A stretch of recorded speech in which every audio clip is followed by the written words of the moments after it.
trao hàng ngàn nỗi nhớ, nhưng chẳng bao giờ người ấy nghĩ về em.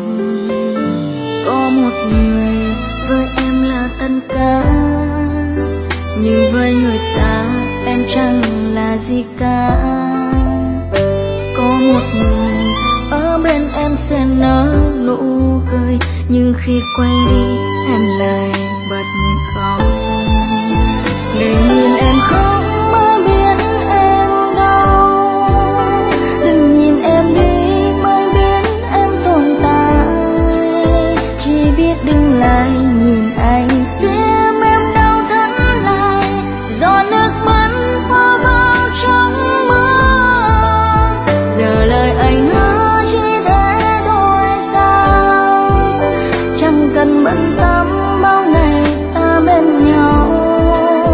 Anh cứ đi đi đừng lo, em sẽ chẳng sao đâu, em sẽ giấu sẽ chẳng để anh biết đâu.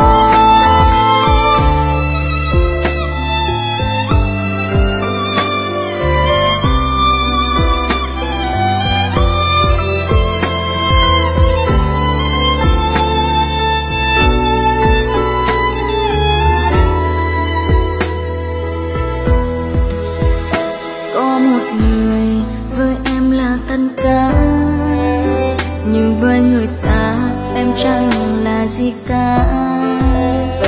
Có một người ở bên em sẽ nở nụ cười, nhưng khi quay đi em lại bật khóc.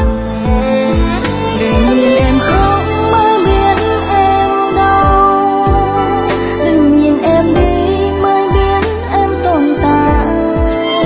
Chỉ biết đừng lại nhìn anh tim em đau thắt lại, giọt nước mắt hòa vào trong mưa. Giờ lời anh hứa chỉ thế thôi sao, chẳng cần bận tâm bao ngày ta bên nhau. Anh cứ đi đi đừng lo, em sẽ chẳng sao đâu,